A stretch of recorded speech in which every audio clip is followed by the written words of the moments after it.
नमस्कार, आप देख रहे हैं BDF न्यूज की क्राइम सीरीज खलनायक, जिसमें हम आपको सुनाते हैं उन खलनायकों की कहानी जिन्हें बनना तो नायक था लेकिन खलनायक बन गए।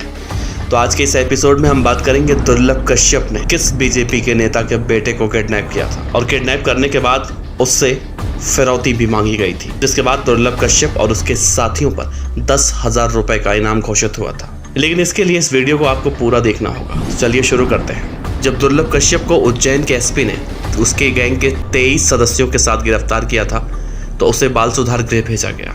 लेकिन एसपी सचिन अतुलकर की वो बातें जो उन्होंने कही थी कि तू जेल में रह, सुरक्षित रहेगा, बाहर निकलेगा तो तुझे कोई मार देगा, तूने इसी उम्र में अपनी उम्र से ज़्यादा दुश्मन बना लिए हैं। ये बात दुर्लभ कश्यप को अंदर से घर कर जाती है और वो 1 साल तक अपने जमानत नहीं करवाता। 1 साल बाद जब जेल से बाहर आता है तो इंदौर में रहने लगता है।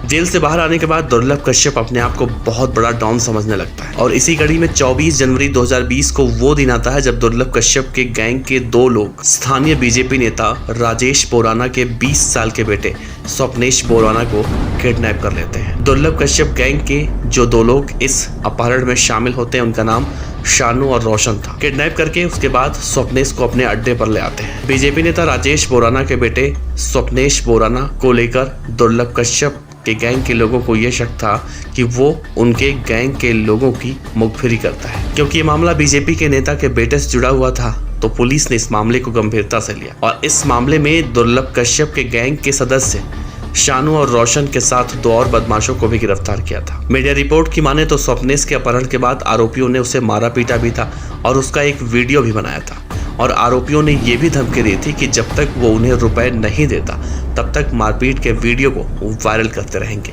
इस वारदात करने के बाद सभी आरोपी फरार हो चुके थे और फिर इन सभी आरोपियों को पकड़ने के लिए तत्कालीन एसपी ने 10-10 हजार रुपए का इनाम भी घोषित किया था और तब कहीं जाकर जुलाई में ये सभी लोग पकड़े जाते हैं।